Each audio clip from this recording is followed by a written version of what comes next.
راديو إيرنا ناتا دمتي إرتراويان راديو إيرنا ناتا دمتي إرتراويان عزو السلامتنا تقبلوا أبسفلا لي كورنعت عالم كوينكم نمدوات راديو إيرنا التكتاتلو زخبركم سمعتنا نايلوم ربوع 13 قنبت كل تشعين عسران فنوى راديو إيرنا كموترو بزينا يجمر فلما أرستاتو كابينة منسترات إرترا بقدام 9 قنبت أخيبا مكيادو تقليتو أفريقيا بحمام HIV أستات فرق مليون سوات كموتو خمزخولو ودبت عنا عالم أتنكيغو بريزيدنت دو السودان ندقلالي حلقة استاف سراوي تهجر كم مزنتو سوغيغو راديو إيرنا ناتا دمتي إرتراويان راديو إيرنا ناتا دمتي إرتراويان علتاو زينا كابينة منسترات إرترا بقدام 9 قنبت أب ساعتات ناينوكو أبسمرا الدراش دندن أخيبا 5 كايد تحبيرو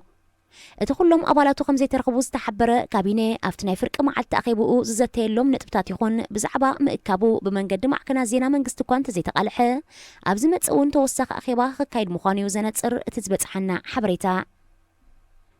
هزبي كاب أخيبا كابينة منسترات إرترا زتبيو نجر كوانتزيل مراحتن منستراتن استفلاليها هاجرات علم نهزبتاتهم أبزرقا قولون دحر كورونا فيروس نزهلو مدبات دما بزرزر أبزقلت أولوزلو وانجن كابينة منسترات إرترا يخون اتابقندو ززلو كنتات بقطة زملكتا منسترات عنا دهايوم مدفقو مقد سلطانيتي منقستي إرترا أبهزب زلو نعكات زقلح مخانيو زتنتن بنت أرزي بريزيدنت إسياس بقول بابزته قبل بدا كورونا فيروسن مكل خال ورار إسلام بتأن بسلستن 4 قنبات أب إثيوبيا عدت بمكياد بروجكتات ما يكل الأورومو كمرقن مدرتات كسمعنيو ترأيو أب حيالو هاجرات ككاد تنحى لبدا HIV AIDS ناي مكتأ مدبات بسنك لبدا كورونا فيروس انتدأت عناقفو أب تحت سهرة أبزر كبا هاجرات أفريقيا تراي أبزر قصل شو دشتوارح ناستات حموش شميتش حسابات نموت كقال عكم زغقل ودبت عنا علم أتنكيغو هاجرات أفريقيا خقبرو زتنحى تنكاقاتات نمكتأ لبدا HIV فيروس كم تزنبرو كقصل انت زيكي إلو تمزجيبو زتنحى قسقسا ندحريت كملس مخانو دايركتر تودب دكتور تيدروس أدحانوم أفليتو هاجرات نزي أب قمت بمئتاو أب كل مدات عنا بمتوكوار كسر حون دكتور أدحانوم تلابيو سروع مرمراتات يخون مكتالن مدهانيتن زد اليوم مس HIV نزنبرو سبات بسروع معدالن كم تزنبرو خاتصل ودبت عنا عالمي لابو كانتلو زبسحة هاجرات أفريقيا أغنا بمولان حاجزن يكايدو أمس منبارن كالي توسخي شاولوتيو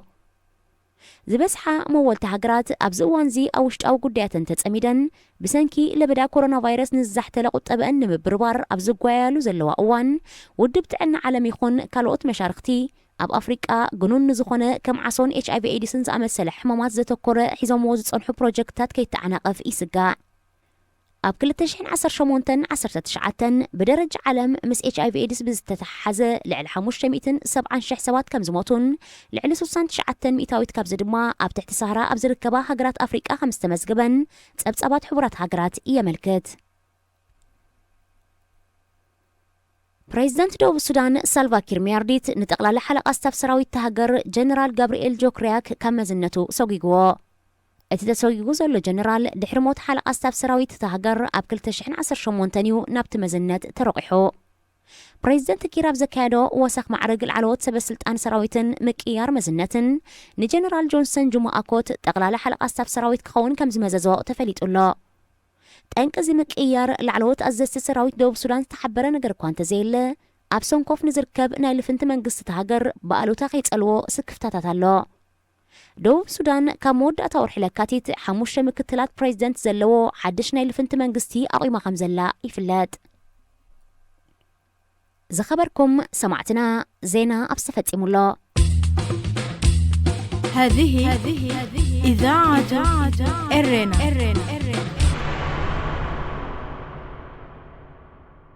داقموي سلامتنا تقبلوا كبرات سمعتنا كابزغات إلو زقرب بعوات أرقاي زدالو مدب أفريقيا أبسو موزيك خون مكتالكم يعدم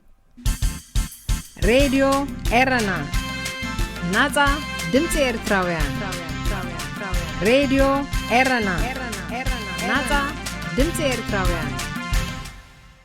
قلاي فيكتوريا كاب عقن العلي مليو ኣብ ምብራቕ ኣፍሪቃ ብዝወርድ ዘሎ ሓያል ዝናብ ዞባ ዓበይቲ ቀላያት ብፍላይ ድማ ቀላይ ቪክቶርያ ካብ ዓቐን ንላዕሊ ብምምልኡ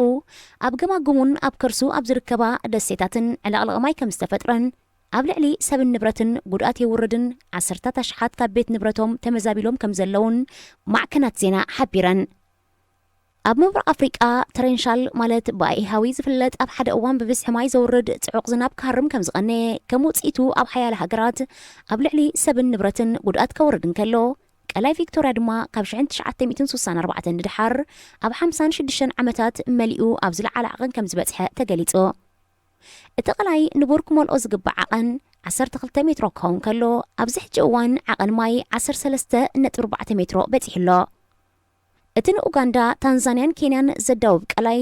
ኣብ ከባቢኡን ኣብ ውሽጡን ዝርከባ ደሴታትን 14 ሚልዮን ህዝቢ ዝሓቁፍ ኮይኑ ህዝቢ ናብ ውሑስ ቦታ ክግዕዝ ፕሬዚደንት ዩጋንዳ ዩዌሪ ሙሴቪኒ ኣጠንቂቑ ክሊማዊ ምቅያር ብዘኸተሎ ለውጢ ህንዳዊ ውቅያኖስ ብፍላይ ድማ እቲ ምስ ኣፍሪቃ ዘዳውቦ ምዕራባዊ ሸነኹ ካብ ንቡር ንላዕሊ ብምዕማቑ ንሱ ዝፈጠሮ ሃፋን ከቢድ ደመናን ዳርጋ ናብ ምሙልአን ሃገራት ኣፍሪቃ ማለት ሶማልያ፣ ኬንያ፣ ታንዛንያ፣ ኡጋንዳ፣ ሩዋንዳ፣ ቡሩንዲ፣ ኢትዮጵያ፣ ጅቡቲ፣ ኤርትራ፣ ሱዳንን ደቡብ ሱዳንን በዝሒ ዘለዎ ዘይንቡር ዝናብ ከም ዝሃርም ይገብር ኣሎ ዓቐን ዝናብ ካብ ሃገር ናብ ሃገር ወይ ካብ ከባቢ ናብ ከባቢ ዝፍለ እኳ እንተኾነ ዕልቕልቕ ዘስዓቦ ብድምር ኣስታት 300 ሰባት ክሞቱ እንከለው ልዕሊ 100,000 ድማ ተመዛቢሎም ኣለዉ ከም ኣካል እዚ ዞባ ቀላይ ቪክቶርያ ካብ ኣብ ዝተፈላለየ ኣብቲ ከባቢ ዝሃረመ ማያት ብመንገዲ ሩባታት ዝቕለብ ብምዃኑ ቀልጢፉ ንኽመልእ ከም ዝሓገዘን ዕልቕልቕ ንምጉዳል ኣብ ኡጋንዳ ዝርከብ ናሉባለ ዝበሃል ግድብ ዝርከብ 2 መተንፈስ ማይ ተኸፊቱ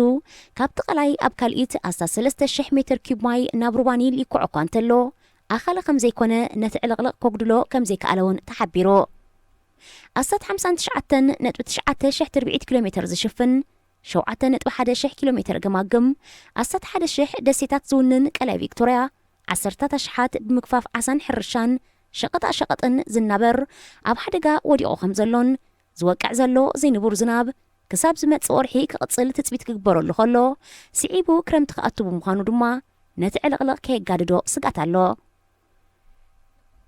ኣብቲ ብዞባ ዓበይቲ ቀላያት ዝፍለጥ ኣብ ዓብዪ ሃዋፍ ስንጭሮ ከባቢ ምብራቕ ኣፍሪቃ ብዘይካ ቀላይ ቪክቶርያ ካልእ ኪቮ ኤድዋርድ ታንጋኒካ ሮኪዋ እናትሮን ኪዮጋን ካልእን ዝበሃሉ ቀላያት እውን ናይ ምዕልቕላቕ ሓደጋታት ኣጋጢሞዎም ኣሎ እቲ ቀላያት ብፍላይ ድማ ቀላይ ቪክቶርያ ቀንዲ ምንጪ ፈለግ ጻዕዳ ኒል ኮይኑ ጻዕዳ ኒል ድማ ንኡጋንዳ ደቡብ ሱዳን ሱዳንን ግብፅን ሰንጢቑ ናብ ማእከላይ ባሕሪ ዝፈስስ ብምዃኑ ድማ እቲ ሩባ እንተዕለቕሊቑ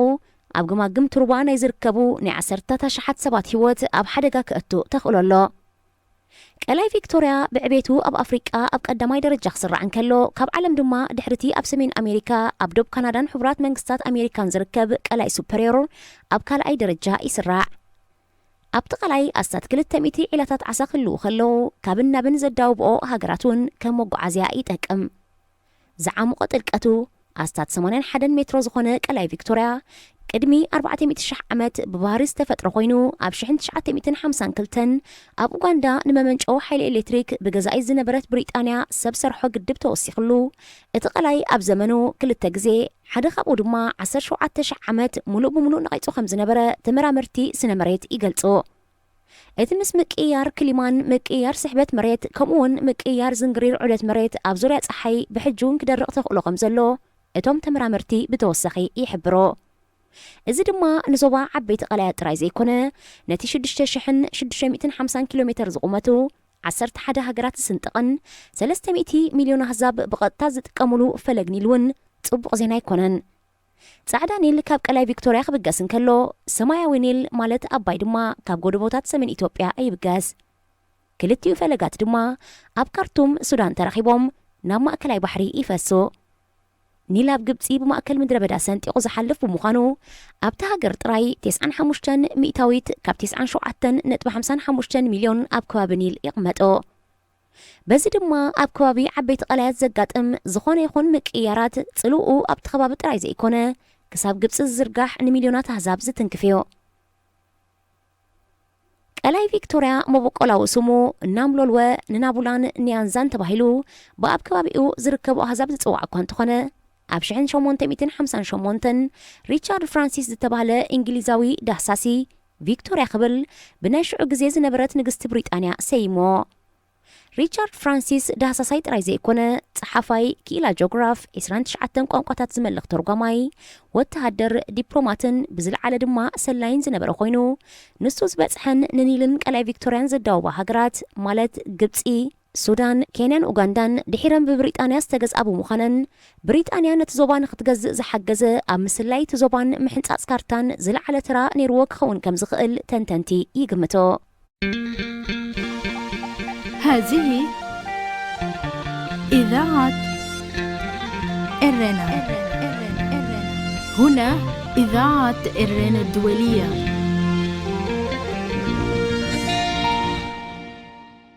ካብ ኢትዮጵያ ኣብ 2019 ጥራይ ልዕሊ 1 ሚልዮን ዜጋታት ካብ ሃገሮም ወፂኦም ኣብ ኢትዮጵያ ኣብ 2019 ጥራይ ልዕሊ 1 ሚልዮን ኢትዮጵያውያን ብሕጋውን ዘይሕጋውን ኣገባብ ካብ ሃገሮም ወፂኦም ናብ ካልኦት ሃገራት ከም ዝኸዱ ንዓለም ለኻዊ ውድብ ኢሚግሬሽን IOM ብምጥቃስ ኣብ ኣንካራ ቱርኪ ዝመደበራ ወኪል ኣገልግሎት ዜና ኣናዶሉ ገሊጻ መብዛሕትኦም ካብቶም ካብ ኢትዮጵያ ዝወፁ ዜጋታት ብሰንኪ ኣብ ሃገሮም ዘሎ ሽቕለት ኣልቦነትን ቁጠባዊ ፀገምን ተደሪኾም ስራሕ ንምንዳይ ካብ ሃገሮም ዝወፁ ከም ዝኾኑ ጸብጻብ ትውድብ ብተወሳኺ ይሕብር ኢትዮጵያውያን ስራሕ ንምንዳይ ብብዝሒ ዝኸድዎን ናብ ጎረባብቲ ሃገራት ኬንያ ጅቡቲ ከምኡውን ናብ አንጎላን ደቡብ ኣፍሪቃን ናብ ሃገራት ዓረብ ድማ ናብ የመን ስዑድ ዓረብ ቀጠርን ኢማራት ዓረብን ከምኡውን ናብ ቱርኪ ሃገራት ኤውሮጳን ሰሜን ኣሜሪካን ከም ዝኸዱ እቲ ማዕከን ዜና ገሊጹ ኣናዶሉ ኣብ ዘቕረቦ ጸብጻብ ኣብ ቱርኪ ዝርከቡ ኢትዮጵያውያን መብዛሕትኦም ብወርሓዊ መሃያ ዝነበሩ ኣብ ድንኳናት ኣብያተ መግብን መስተን ለይታዊ ትሊታትን ዝሰርሑ ብምዃኖም ኮሮና ቫይረስ ኮቪድ-19 ብሰንኪ ዘኸተሎ ምዕፃው ኣብያተ ንግዲ እቶም ኣዝዮም ዝተጎድኡ ሕብረተሰብ ኮይኖም ከም ዘለዉ ጠቒሶ ኣብ ስዑድ ዓረብ ኢማራትን ቀጠርን ዝቕመጡ ብፍላይ ዘይሕጋውያን ሰራሕተኛታት ኣብ ቀጻሊ ናብ ሃገሮም ናይ ምምላስ ስግኣት ከም ዝርከቡ ኣብ የመን እውን ኣሽሓት ኢትዮጵያውያን ኣብ መንጎ ኩናት ተቐርቂሮም ከም ዘለዉ ተገሊጾ ካብ ዝተፈላለያ ክልላት ኢትዮጵያ ዝመጻ ደቂ ኣንስትዮ ዝርከብኦም 10 ኣማኢት መንእስያት ዕላምኦም ንስዑድ ዓረብ ብምግባር ብኣጋር ጋላፍ ናብ ዝተባህለ ክሳብ 46 ዲግሪ ሙቐት ዘለዎ መሬት ጅቡቲ ይበጽሑ ካብ ጅቡቲ ካብ 300 ክሳብ 500 ዶላር ብምኽፋል ቀይሕ ባሕሪ ሰጊሮም ናብ የመን ራስ አልኣራሒ ይሰግሩ ካብኡ ናብ ዓደን ድሓር ድማ ናብ ስዑድ ዓረብ ክሰግሩ ይፍትኑ እቲ ኣሳት 2000 ኪሎ ሜትር ዝግመት መንገዲ ገንዘብ ሃልይዎም ክኸፍሉ ዝኽኣሉ ብመኪና ክኸፍሉ ዘይከኣሉ ድማ ብኣጋርዮም ዘካይድዎ ኣብ ጻምእ ጅቡቲ ብጽምኢ ኣብ ቀይሕ ባሕሪ ጥሒሎም ኣብ ምድረ በዳታት የመንን ስዑድ ዓረብን ድማ ዳግማይ ብጽምእን ጥሜትን ኣብ መንገዲ ናይ ዝሞቱ ሰባት ቁጽሪ ውሕድ ኣይኮነን ሓያሎ ብዕጡቓት ተጨውዮም ኣደዳ ስቓይን ሓዋላን ገለ ድማ ናብ ስዑድ ዓረብ ክሰግሩ ኣብ ዶብ ድራር ጥይት ከም ዝኾኑ ይግለጽ ሓያሎ ካብዞም ህይወቶም ንምምሕያሽ ናብ ስዑዲ ዝብገሱ ኣብ መንገዶም ክሕግዞም ዝኽእል ገንዘብ ዘይሒዙ ብምዃኖም ኣብ መንገዶም ኣዝዩ ብዙሕ ሽግር ከም ዝገጥሞም ገለ ዋላውን ንድሕሪት ንሃገሮም ክምለሱ እንተደለዩ ዝሕግዞም ኣካል ኣይረኽቡን እዮም ብሰንኩ ድማ ኣብ የመን ተቐርቂሮም ዝተርፉን ክሳብ ለሚኖም ክበልዑ ዝግደዱን ሓያሎ መንእስያት ኣለዉ እዞም ብኸምዚ ኣብ ላዕሊ ዝተጠቕሰ ኣገባብ ናብ ስዑድ ዓረብን ቀጠርን ዝኸዱ ውሑዳት ዕዉታት እውን ብዘይሕጋዊ ኣገባብ ናብኣተን ዝኣትዉ ብምዃኖም እንተተታሒዞም ናብ ሃገሮም እዮም ዝጥረዞ ብፍላይ ኮሮና ቫይረስ ኮቪድ-19 ምስ መፀ ስዑድያን ኢማራት ዓረብን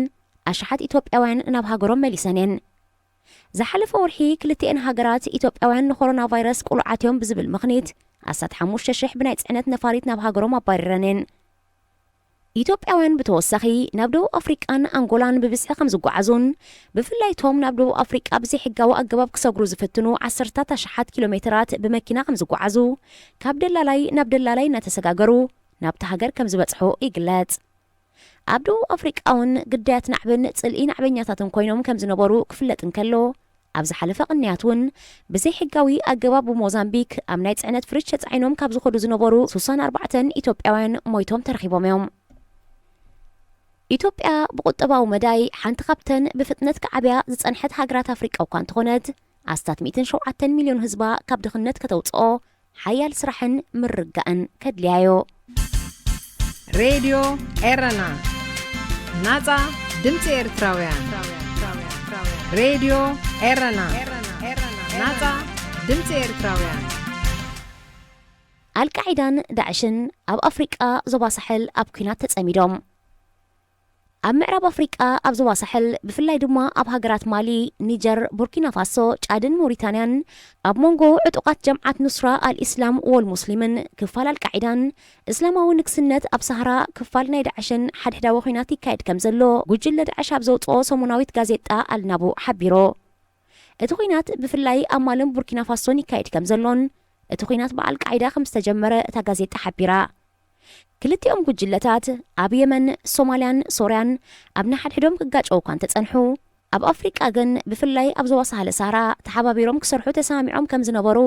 እንተኾነ ብወገን አልቃዒዳ ሃንደበታዊ መጥቃዕቲ ድሕሪ ምክያዱ እቲ ኩናት ከም ዝጀመረ ተፈሊጡ። ጀማዓት ኑስራ አልኢስላም ወልሙስሊምን ምስ መንግስቲ ማልን ዕጡቃት ቀቢላታትን እታ ሃገር ናይ ሰላም ስምዕ ድሕሪ ምክያዱ ኣብ ልዕሊ ዳዕሽ መጥቃዕቲ ከካይድ እንከሎ ናብቲ ጉጅለ ነዳዲ ከይመሓላለፍ ብምዕጋት ኩሎም ንዕኡ ዝድግፉ ቀይዱሎ። አልቃዒዳን ዳዕሽን ነዊሕ ዝጸንሐ ናይ መንዓብለለ ህልኽን ናይ ረኣያ ፍልሊን ኣለዎም። ብዓይን አልቃዒዳ ዳዕሽ ኣዝዩ ጨካን ንሕጊ ሸሪዓ ዝጥሕስ ንቃልሲ ሙጃሃዲን ሕማቅ ሽም ዝሃበ ተባሂሉ ክግለጽ እንከሎ ብዓይኒ ዳዕሽ ድማ አልቃዒዳ ኣዝዩ ፎኪስ ብሓቀኛ ትርጉም ጅሃድ ዘይከይድ ተባሂሉ ይግለጽ። ክልቲኦም ወገናት ኣብ ሶርያን ኢራቅን ድሕሪ ዘጋጠሞም ስዕረት ኣብዚ ሕጂ እዋን ሓይሎም ኣብ ኣፍሪቃ ብፍላይ ድማ ኣብ ሃገራት ሳህለ ሳህራ ኣብ ምብራቅ ኣፍሪቃ ድማ ኣብ ሶማልያን ሞዛምቢክን እዮም ኣዛዝዮም ዘለዉ። ኣብ ሶማል ዘሎ ዘይተረጋግአ መንግስቲ ኣብ ሳህለ ሳህራ ድማ ሰፊሕ ካብ ቁፅፅር ወፃእ ዝኾነ ምድረ በዳን ናይ ማሊ ዘይምርግጋእን ክስስኑ ሓጊዞም ኣሎ። ብዘይካቶም ኣብ ላዕሊ ዝተጠቕሱ ካልኦት አንሳር አልእስላምን ቦኮ ሓራምን ዝበሃሉ ዕጡቃት ጉጅለታት እውን ኣብ ኣፍሪቃ ካብ ዝንቀሳቀሱ እዮም። አልቃዒዳ ንሕቡራት መንግስታት አሜሪካ ካብ ስዑድ ዓረብን ብሓፈሻ ድማ ካብ ሃገራት እስላም ብሓይሊ ንምውፃእ ኣብ 1988 ኣብ ኩናት አፍጋኒስታንን ሶቪየት ሕብረትን ኣብ አፍጋኒስታን ዝተመስረተ እዩ። ዳዕሽ ብወገኑ ኣብ ሃገራት ማእከላይ ምብራቅ ካሊፈት ንምቋም ኣብ 1999 ብኣቡ ሙሳብ አልዛርቃዊ ኣብ ኢራቅ ከም ዝተመስረተ ይዝከር። هذه إذاعة إرنا. ተወሰኽቲ ዜናታት ማዳጋስካር ኮቪድ ኦርጋኒክ ዝተሰመየ ካብ ቆጽለ መጽሊ ዝተሰርሐ ባህላዊ ልስሉስ መስተ ካብ ሕማም ኮሮና ቫይረስ ይከላኸልን ይሕውን ተባሂሉ ተኣሚኑሉ ከም ዘሎ ካብቲ ሃገር ሓሊፉ ሓያሎ ሃገራት ኣፍሪቃ ካብ ማዳጋስካር ክዕድጎ ጀሚረን ከም ዘለዋ ተገሊጾ። እቲ ልስሉስ መስተ ካብ ከም አተሚዝያ ወይ ጨናፍራድ ዝተባሃለ ንሕማም ዓሶ ክከላኸል ዝኽእል ቆጽልን ካልኦት ንባህላዊ ሕክምና ዘገልግሉ ኣቁጽልቲ ዝተሰርሐ ከም ዝኾነ ክፍለጥ ተኻኢሉ። ውድብ ጥዕና ዓለም እቲ ሓውሲ ሻሂ ልስሉስ መስተ ካብ ሕማም ኮሮና ቫይረስ ናይ ምክልኻል ዓቕሙ ብሕክምና ዘይተረጋገጸ ክብል ነጺግዎ እኳ እንተሎ ታንዛንያ፣ ኢኳቶርያል ጊኒ፣ ማእከላይ ኣፍሪቃ ሪፓብሊክ፣ ጫድ፣ ሴኔጋል፣ ጊኒ ቢሳውን ካልኦትን ግን ካብ ማዳጋስካር ናብ ሃገረን የእትየን ኣለዋ። ፕሬዚደንት ማዳጋስካር አንድሪ ራጂሊና እቲ ልስሉስ መስተ ካብ ሕማም ኮሮና ቫይረስ ከም ዝከላኸል ብርእሰ ተኣማንነት ብምግላጽ እቲ መስተ ብኤውሮጳዊት ሃገር እንተዝመሃዝ ተቐባልነት ምረኸበ። በአፍሪቃዊት ሃገር ማዳጋስካር ስለስተማህዘ ግን ምጥርጣር አልዒሉ ክበል ገሊጾ። ንሱ ኣብ ሃገሩ 171 ብኮሮና ቫይረስ ተለኽፉ ሰባት ከም ዝነበሩ ካብዚኣቶም እቶም 105 ኮቪድ ኦርጋኒክ ብምውሳድ ጥራይ ከም ዝሓወዩ ብምሕባር ሃገሩ ብዝለዓለ ብምስራሕ ንሰደድ ክትልእኽ ምዃና ገሊጾ። ውድብ ጥዕና ዓለም ነቲ መድሃኒት ብዘይምቕባሉ ድማ ኮኒንዎ። ጋናውያን መቕርቦም እንተሞይቱ ኣዝዩ ፍሉይ ዝኾነ መደባት ሓዘን ብሳዕስዒት ተሰከምቲ ቃሬዛ ተኸፊሎም ብዝመፁ መተሓዘንትን ካልእን ዝተሰነየ ክሳብ 7 መዓልታት ዝኸይድ መደባት እዮም ዝገብሮ። ኮሮና ቫይረስ ኮቪድ-19 ካብ ዝቕልቀል እንዳሓር ግን ኣብቲ ሃገር ብዝተኣወጀ ናይ ምርጋጥ ሕጊ ኣብ ሓደ ቀብሪ ካብ 25 ላዕሊ ክእከቡ ዘይፈቀድ ብምዃኑ ጋናውያን ብኢንተርነት ብቐጥታ ኦንላይን ስነ ስርዓት ቀብርን ሓዘንን ከካይዱ ጀሚሮም ከም ዘለው ማዕከን ዜና ሲኤንኤን ሓቢራ። ብኸበሮን ሳዕስዒትን ብብዝሒ ሰባት ምእካብ መቕርቦም ምቕባር ዝለመዱ ጋናውያን ናይ ኢንተርነት ኣገልግሎት እንተዘይረኺቦም ናይ ቀብሪ መዓልታት ከሰጋግርዎ ይረኣዩ ከም ዘለው ብተወሳኺ ተገሊጾ። ኣብ ጋና ሓደ ሰብ ምስ ዝመውት ዝቕበረሉ ሳንዱቕ ሬሳ በቲ ምዉት ዝፈትዎ ዝነበረ ቅርጺ ንኣብነት መዋቲ መኪና ይፈቱ እንተነይሩ ብቅርጺ መኪና፣ ኮካኮላ ይፈቱ እንተነይሩ ብቅርጺ ኮካኮላዩ ሳንዱቕ ዝስራሓሉ። ኣብ ርእሲኡ ሳዕሳዕቲ፣ ከበሮ ሃረምቲ፣ መብከይትን ካልእን ይቁጸሮ። ሬድዮ ኤረና ናጻ ድምፂ ኤርትራውያን ሬድዮ ኤረና ናጻ ድምፂ ኤርትራውያን ኣብ ደቡብ ናይጀርያ ፖርት ሃርኮርት ኣብ ዝተባሃለት ከተማ ሕጊ ምርጋጥ ኮሮና ቫይረስ ጥሒስክን ንህዝቢ ኣገልግሎት ይብክን ተባሂለን ዝተኸሳ ክልተ ሆቴላት ብቡልዶዘር ከም ዝፈርሳ ተገይሩ ኣማሓዳሪ እታ ከተማ እትርከባ ኣብ ራጃ ደቡባዊ ቀላያት እተን ሆቴላት ብኮሮና ቫይረስ ተለኽፉ ሰባት ኣእንጊደን ብምባል ነቲ ናይ ምፍራስ መስርሕ ባዕሉ ብኣካል ሱፐርቫይዝ ከም ዝገበሮ ማዕከን ዜና ቢቢሲ ሓቢራ ኣካየዲ ስራሕ ናይተን ሆቴላት ኣብ ትሕቲ ቀይዲ ክኣትውን ከለው ዋናታት ተን ሆቴላት ግን ነቲ ክሲ ነፂጎም ኣለዉ ኣብ ናይጀርያ ዛጊት 4300 ሰባት ብኮሮና ቫይረስ ተለኺፎም ኣለዉ ተጥዕሙ ምስ ሬድዮ ኤረና ኣብዚ መደብ እዚ ንማሕበራዊ ህይወት ዘንጸባርቑ ጽሑፋት ግጥምታት ድርሰታትን ዋዛታትን ዝቐርቡ ኮይኖም ኣብ ህይወት ንዘጋጥሙ ጸገማትን ኣፈታትሖምን ኣመለኻኽታና መዓልታዊ ህይወትና ተዘክሮታት ንእስነትን ካልእ ንኣጠማምታና ውልቃዊ ህይወትና እናንጸባረቐ ዘዘናግዕን ምኽርታት ዝልግስን መደብ እዩ ተጥዕሙ ምስ ሬድዮ ኤረና سلام كما يتقنيو فتوح تغاتل تمدب تطعم سريدي ارنا زيتو الربع زغربلكم مدبكم مدب تطعميو نلمون كم تلمود نعخم يخوبني زبن لا يتحس تدالينا اب مدب ساعتنا ترغبنا لنا كساف تصامي مدبنا مسانا حبيركم بخبر خصن حزو دماكم ادالاونا قراب المدب تسفيت يوهانسي سناي مكتتال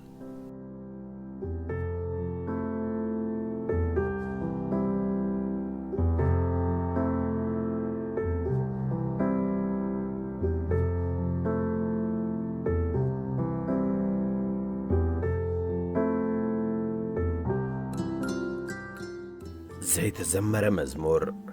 صحفي هني تزفابروخ بهمر التصحفت اوديسيت بالمصحف انت لا موت الجمر من حيتي زمر لي my muse sing to me ما زمر لي مبر جناناتي مزمور كفتراي بقع كون زلخو من اقحي بمتايو ببزع عينت كخون خيل اندي اتسمعت مسفتره لي زفلطو مالت زبزح غزي خ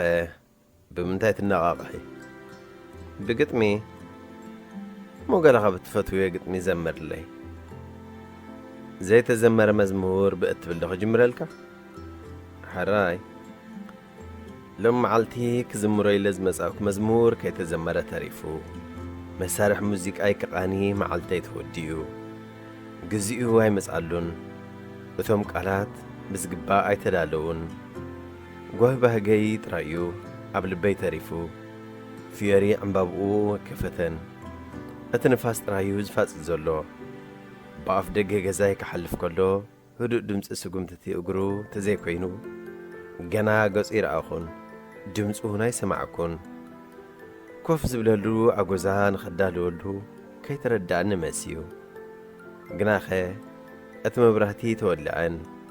نجزا تخبلو هاي كالكون نخرج بيلا نبرالخو جنات من رخاب زاكي ترخبان نايمن يا ناي رابيندرانا زداو تاغورا زي تزمر مزمور كيف يباتني كندي كي تسمع السرفه مزمورات علنا انا بوغناي زي زمركوز بزح وين يسمعني كم تبزاقط نزلات أباي مسارح موسيقى خدقاني مزمورة خي زمرت معالت زعربة أنا ون نتخ قبرو زحل مهو قد منفس عمي هبت مدلاو تراي قزيز عربا وانات بزحيو هو من حيتي كالو مزمور زمر لي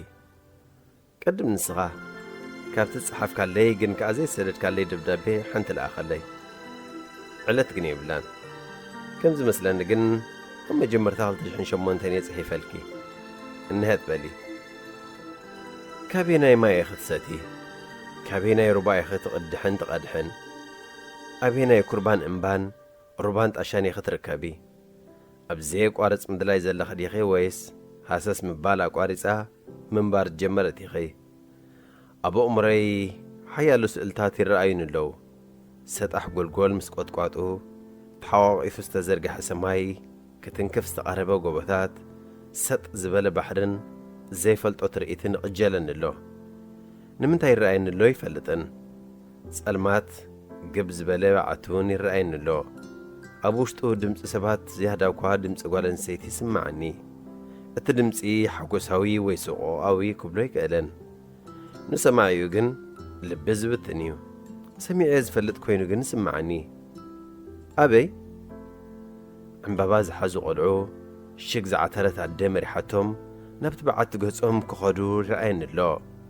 صبقوا فاليو أبدك آس انتها لناس من فلت أبحل من نبر انتها لناس انتا يفلت كابت زين بردك آس تنسينا قواح مسبلنا بصباقيا بلجلجنا ببادرون التخليعنا نسأنح نخون كاب علتات حد معالتي بمبال تسويا حد زانتان تتجمري بزعبان تاي كتوقع مدلخي مغا أبتسوا زلا طباي بعلق انت تخوني لزاء أليخي وعلى أخو حاحلكي نبعتها در رزكي زل الموت رم قبركي ويس مثل الزاء مس نبعتها مس تبعتها مس ورقريك تقام قربكيا اتتصحفو اتنخالوت كتوقعهم زي كالكايو زبالة من مخانو يذكرون بعلين تخوين زبلو زلخون تساقا ما يكونن زي قبلكون خبهل تبعات انتزركب كنديت عم مخانه كاب علتات حد معالتي إلز جمرت وانا بسي انتزهلو كم هي كيف نيروه كاب زحالف حد معالتي معاس مخانواي فلاتن زل عدمو مخانيو سسعي كونن سسعي خوين السمعني نمسايا ختذكر حد قدوم من دفدو ختبل نكالغايو انت تقاقيخ جيقا خلالي نحق اتشبت أخيمن أهلو هزدا نعايل كادي هاصحيف كايا نعاخا ندعي تفعلي تقلكني يا أخي أتنا عايون نعاخا خوون نغال خوون حتى دسي عيلاتني كابلتات حد معالتي إلا فات لزانتاي كعلمت الجمر بزعبا من تايم خانه كمل سيك إليني دفيت رخيبها صحف انت زبقس جن بعل بلوخ يلوم وسأخ خوون أثن من نقاق احتخي حشوخ مسبل أخدي هو انتاي مسبل أخي حلمي بستعمو هودا نستهوقنا أولادي خيدا عبدا لعلاي سومي دوالو وميدا مسبلاني كم يكون يسمعك زولو نتخبيبو مسقوم زخلاني دنقرناي وسن النتي فرحي ساقيرا خيد حيلي هبني كلوني لا بخوفينا مع دغون كلهو قالك بلني لما ما يتبلي كيد عبدي سمايو مودعتا يبلون نفري بلني عبدان كا مكاير تتبابنيا تات سباتي مسلني انبزا بالحي ابتقى عبدان ويصلالي بوتو اتزفلالين كا ميحير كاتين هاريو زبلا جون درايدن تزيلاتني أريستوتلونكو صلالن ميحير بالحن إيدن قوانتنيان إلو نيرو كابزي بمبقاس حمام أمرو ناي عبيت قطمتن صحافتن كابت الطباباو بالحمز بقاس كخون خاليو ويليام وردسورز نحنا قطمتي قزين سنتنا بحاقوس نجمرو بعودان كانوا ودوز بلاون الله نمنتاي قلنا بزحات فترة وين سبات بخمزي زتقعو فترة وحسابهم أب كبابيهم مدرخ سلس اندخو زحاسبو خلو خنبرو سلزدالي خون خالي نتزوناون حلمهم بايتاي سئنلو كالؤون نات أمامتا في اللي كخون خالي نسومون عنا عبيدهم ولنا خونو نتزرعيهم حاكي خنقرنا فتينهم إذن خسئنون كلو كأنزا فترة لهم خون أتز فترة فترة وسراح نتقنزهم نخسعرو يخلومي بزحق زي نتقنزهم نابزل على مدرخ يدي بومي ناي حيالو سبات فترة وين سبات زانتان تدرينا كأنزان فتران زفلاليو أي مسلونيهم كمزي ناي برسشي لعركي مالتيو عادي يبابلنا مدرخ برسشي لي أزي برتوع سمعيت نلوت زنبرو الناس أتحساس باز أمنني نيرو قنا بقول عناتن كله الرئيس تسألون نايك أطرح على مايني زنبره محيرا بحسابو سلازتحل لاجيو زي أسرون قبعيو أبكوف زبولو حديقو زخيدن نبره أتسكنتير زمسل تباير يوم ما مهرتو ሸሊ ዕቡድ እናበልዮም ጽውዕዎ ዝነበሩ ናይ ትምህርቲ ህይወቱ ኩል ግዜ ተቃውሞን አንጻር ሓሳባትን እዩ ነይሩ ንጹህ አካይዳታት ብትሪ ይቃወም ወዲ ሰብ ንኸባቢኡ ብዘይጎነፃዊ መንገዲ ብዝሓሸ ክነብሮ ዝቕዓት ኣለዎ ኢሉ እዩ ዝኣምን ዝነይሩ በቲ ፍሉይ ኣተሓሳስቡ ኣብ ካልኣይ ደረጃ ኣብ ዩኒቨርሲቲ ወዘተ ጽቡቕ ስማ ይረኸበ በቲ ዝነበሮ ረኣይ ኣብ ሃይማኖት ስድርኡ ሕጉሳት ኣይነበሩን ንሱን ዓርኩሆ ግን ካብ ኦክስፎርድ ዩኒቨርሲቲ ብሰንኪ ኣተሓሳስቦም ተሰጊጎም እዚ ፍጻመ እዚ ንኣቦን ኣቦሓጎን እምብዛሕ ረቖም በዚ ኸዓ ዝምድንኦም ስድራኡ ለሕለሐ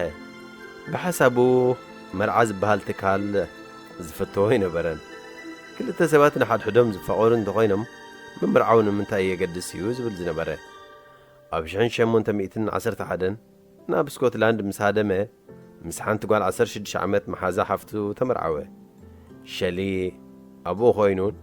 ፖለቲካዊ ጽሑፋት ካብ ምጽሓፍ ኣይቋረጸን ኣብ ጥሩ መሳእት እዩ ብወረቓት ዝሰርሐን ጀላቦን ኣብ ውሽጢ ባላንቺና ናእትዩ ዘንበበ ኸንብቦ ይሰዶ ካብ መጀመርታ 1812 ኣትሒዙ ብመጥቃዕቲ ነርቭ ክሽገር ጀመረ ህይወቱ ጽንክርቲ ኣብ እትኾነሉ ግዜኻ ከይተረድኦ ካብ ድቃስ ሰንሲኡ ክኸይድ ጀመረ ናብ ዓዲ ጥልያን ምስ ከደውን ህይወት ሓመድ ያስሒናቶ ደቁ ብተደጋጋሚ ሞቱ መወዳእታ ሓኪም ክጽውዕ ምስ ከደ ጓሉ ሞይታ ጸኒሓቶ ሓዳሩ ፍቕሩ ደቁ ኩሉ ዛሕዛሒልዎ እታ ስታንዛ ስሪትን ኢንዲጀክሽን ኒር ናፕለስ እትብል ግጥሙ ሽዑ ጽሒፍዋ ጽናሕ ሓንሳብ ክቋርጸካ ገለ መስመራታ ዝክራየ ብፀሓይ ሞይቀ ሰማይ ነጊሁ ማዕበላት ብቕልጡፍን ብሩህን ይስዕስዑ ሕብረ ሰማያዊ ደሴታት ጎበታተን ውርጭ ተወንዚፉ ብዙሓት ግን ከኣ ሓደ ኸም ድምፂ ጽባቐ እቲ ንፋሳት መዝሙር ኣዕዋፍ ዋሕዚ ውቅያኖስ እቲ ናይዛ ከተማ ንባዕሉ ከም ብሑት ልስሉስ ሙዚቃ ክንደይ ክጽበቕ ሕጂ ንስምዒታተይ ዝካፈሎ ልቢ ኣሎ ዶ ወይ ኣነ ተስፋ የብለይ ጥዕና የብለይ ሰላም ኣብ ውሽጠይ ህድኣት ኣብ ደገይ ዘይብለይ ዝና የብለይ ሓይሊ የብለይ ፍቕሪ የብለይ ካልኦት ተኸቢቦም እናሰሓቑ ክነብሩ ንህይወት ተድላይሎም ክጽውዑ እዝናዓይ ግን ብኣንጻር እዩ ቀጽል በል ኣብዚ እዋናት ድማ እዮም ምስ ሎርድ ባይረን ጽቡቕ ርክብ ዝነበሮም ምስ ጆን ኪትስከ ሰለስቲኦም እኮ ካልኣይ ወለዶ ናይ ሮማንቲካዊ ግጥሚ ተባሂሎም እዮም ዝጽውዑ ሸሊ ምስ ኪትስከን ባይረን ይፋለጡ ነይሮም እዮም እቶም ዳሕርዎት ግን ይፋለጡ ይነበሩን ሸሊን ኪትስን ኣብ ገዛ እንዳሓደ ንኽልቲኦም ዓርኮም ዝኾነ እዮም ፈለማ ተፋሊጦም ኣብ መንገዲ እናተጓዕዙ ይዕልሉ ነበሩ ሸሊ ናይ ኪትስ እቲ ናይ ፈለማ ግጥምታቱ ተሃዊኹ ክሕትሞ ከም ዘይብሉ ምዒድዎ ጽቡቕ ሌላ ፈጢሮም ሸሊ ናብ ዓዲ ጥልያን ምስ ከደውን ደብዳቤታት ይለኣኹ ነበሩ ኣብዚ ግዜ እዚ እቲ ካብ ኩሎም ዝንእስ ኪትስ ጎቢዙስ ብዙሕ ግጥምታት ይጽሕፍ ነበረ ሸሊ ኸኣ ሓደ ካብ ቀንዲ ኣድነቕቲ ግጥምታቱ እዩ ነይሩ ኪትስ ክሓምም ዝጀመረውን ናብ ዓዲ ጥልያን መጺኡ ምስኦም ክቕመጥ ዓዲሞሞ ነይሮም ኣይመጸን ግና ሸሊ ፋይናንሳዊ ሓገዝ ከይተረፈ ይገብረሉ ነበረ ኪትስ ኣብ ንእስ ዕድሚኡ ኣብ 26 ዕድሚኡ ዓረፈ ሸሊ ብዙሕ ጓሃየ እታ ህብብቲ ኣዶናይስ እትብል ንሞት ኪትስ እትገልጽ ግጥሙ ጽሓፈ ንስኻ ኸ ሽዑ ዲኻ ተላሊኻዮም እቲ ግጥሞም ዝያዳ ምእንቲ ኽርዳእኒ ኢለ ዛንታ ህይወቶም ክፈልጥ ተገዲደ ብዙሕ ድማ ሓጊዝኒ እዩ ደኽብለካ ክትቀጽለለይ ሓደ ግዜ ብ1822 ምስ ብጾቱ ኾይኑ ኣብ ዝተፈላለዩ ቦታታት ናብ ዘለዉ ኣዕሩኽቶም ክበጽሑ መደቡ ነቲ መገሽኦም እትኾኖም ጃልባ ድማ ብጠለቦማ ስርሑ ባይረን ዶን ጆዋን ኢሉ ሰይምዋ ነይሩ ሸሊ ኸኣ ኤርየል ኢሉ ዝጸዊዕዋ ነይሩ ሸሊ ኣብዚ እዋን እዚ ኣብ ድቃስ ብሕልምታትን ሃለፍታን ተሸጊሩ ነበረ ዳን ጆዋን ዘርእስታ መጽሓፍ ሎረን ባይረን ኣብ ስምራ ቤት ንባብ ዶ ርእያ ሓቀይ እዋ እታ ጃልባ ናብ ገለ ቦታታት ምስ በጽሑላ ብማዕበል ተገምጢላ ሬሳታቶም ድሕሪ 10 መዓልቲ ተረኺቡ ክምኡት እንከሎ ናይ ጆን ኪትስ ግጥምታት ምስኡ ነይሩ ኣብ 29 ዓመቱ ሞይቱ እዞም ነፃ ፍቕሪ ዝኣምኑ 3 ገጠምቲ ነዊሕ ዕድመ ይረኸቡን ከምቲ ወርድ ዝበሎ እዩ ንሕና ገጠምቲ ግዜ ንእስነትና ብሓጎስ ንጅምሮ ብዕብዳን ከዓ ንውድኦ ባይረን ግጥሚ ዶ ጽሒፉሉ ሓቀይ ምስ ሞተ እዎ ኩልኹም ዓማፅ ጌጋ ኣብ ልዕሊ ሸሊ ፈጺምኩም ንሱ ብዘይተረፍ ዝበለጸን ኣነ ካብ ዝፈልጦ ኩሉ እቲ ናይ መወዳእታ ስስዕት ዘይብሉን ሰብ ነበረ እናበለተ ትቕጽል ኣብቲ ግዚኡ ተቐባልነት ኣይረኸበን ኣደዳ ጸቕጥን ካብ ዓዱ ምርሓቕን ይኾይኑ እዚ ንተፈጥሮ ትርጉም ክትህቦ ምፍታን ዘይቅበሎ ዝነበረ ሸሊ እምነቱ ኣብ ነፃ ፍቕርን ሃይማኖቱን በቶም ድሕሪ መፋርቕ 20 ክፍለ ዘመን ዝመፁ መንእሰያት ግን ዓብ ተቐባልነት ረኺቡ እዩ ሕጂ ኣብ ዝኽርካ ማሕት ትብለካ ዘላ ግጥሚ ዓይነት እያ ወዲ ተባዕታይ ንዘፍቅራ ጓል ኣንስተይቲ ብግዜ ምሸት ኣብ ትሕቲ መስኮታ ኮይኑ ዘየሞ ደርፊ እትገልጽ ግጥሙ ትዝከረንላ ኣይብል ኣብቲ ለይቲ ፈላሚ ምቁር ድቃስ ካብ ሕልምታትኪ ተበራቢረ ንፋሳት ብዘገምታዊ ሸውሸውታ ኣብ ዝነፍስሉ ከዋኽብቲ ደሚቖም ኣብ ዝበርቁሉ ካብ ሕልምታትኪ ተበራበሪ ኣብ እግረይ ዘሎ መንፈሳዊ ሓይሊ መሪሑ ወሲድኒ ናብቲ ውቁብ መስኮትኪ ከመይ ገይሩ ምዃኑ ንድዒ ናተይ ጽብቕቲ ሞይተ ልበይ ኣጥፊኤ ወዲቐ ካብቲ ሳዕሪ ያልዕልኒ ፍቕሪ ብስዕማታት ዝናብ ኣብ ከናፍረይን ዝፈዘዘ ዓይነይን ይህረም ምዕጉርተይ ቆሪሩን ጸምልዩን ወይ ኣነ ልበይ ብዓውታን ቀልጣፈን ዲዩክ ትብላላ እዋ ነብታ ናትክ ጸቓጢያ ኣብቲ መወዳእታት ዝበረሉ ቦታኣ ናትካ ግጥምታትከ ንፋስ ኣይወቕዖምን እንታይ ኮይኖም እግሪ ኣይተኸሉን ኣለዎ እሞ ካብ ገዛ ክወፁ ይከኣሉን ፈንጺጎምኻ ዝወፅሉ ግዜ ይሕፅሮ ኣሜን ዝመጽእ ረቡዕ ከዓ መገሻ ኣለኒ መጺና ኽድያ እዋ ክናፍቐከ ኣነ እውን ክናፍቐካ ሰላም መገሻ በሊ ረቡዕ ንረኽበና ጸሓፊ ሄኒ ተስፋ ብሮኽ ሚያዝያ 2009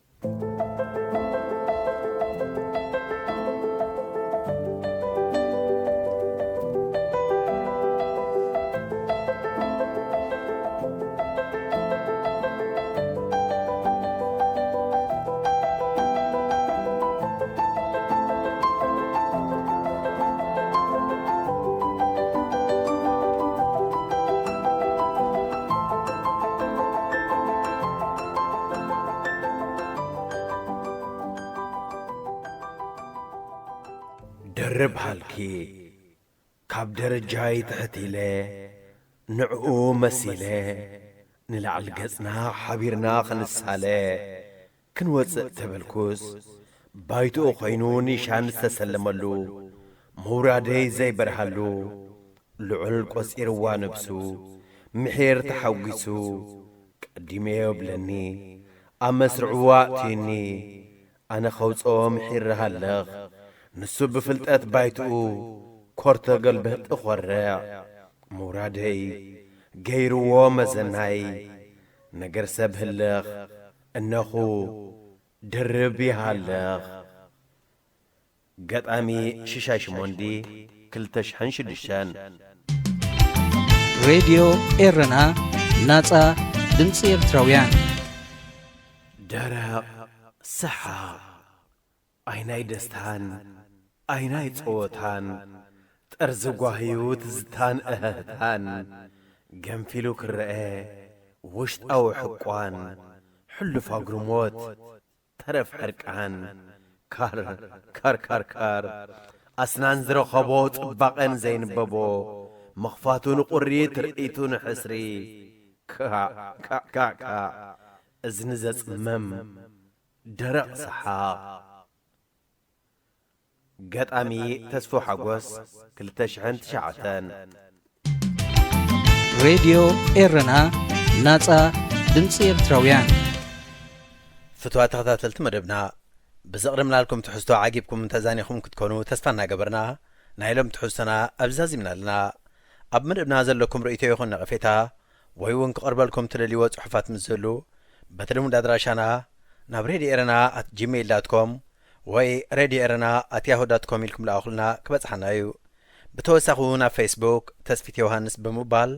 ኣብ ናይ መልእኽቲ ሳጹን ክትገድፍለይ ከም ትኽእሉ ከዘኻኽረኩም ደሊ ብዝተረፈ ብዝመጽእ ረቡዕ ኣብ ተመሳሳሊ ሰዓትን ብዝተፈለየ ትሕዝቶን ክሳብ ንራኸብ ጠጥዕሞ ጠጥዕሞ ምስ ሬድዮ ኤረና ኣብዚ መደብ እዚ ንማሕበራዊ ህይወት ዘንጸባርቑ ጽሑፋት ግጥምታት ድርሰታትን ዋዛታትን ዝቐርቡ ኮይኖም ኣብ ህይወት ንዘጋጥሙ ጸገማትን ኣፈታትሖምን ኣመለኻኽታና መዓልታዊ ህይወትና ተዘክሮታት ንእስነትን ካልእ ንኣጠማምታና ውልቃዊ ህይወትና እናንጸባረቐ ዘዘናግዕን ምኽርታት ዝልግስን መደብ እዩ ጠጥዕሙ ምስ ሬድዮ ኤረና ዝኸበርኩም ተኸታተልትና ነዚ ሰዓት እዚ ተዳልዩ ዝነበረ ሓፈሻዊ መደባት ሬድዮ ኤረና ብቋንቋ ትግርኛ ኣብ ዝተፈጺሙሎ ሬድዮ ኤረና ናጻ ድምፂ ኤርትራውያን ሬድዮ ኤረና ናጻ ድምፂ ኤርትራውያን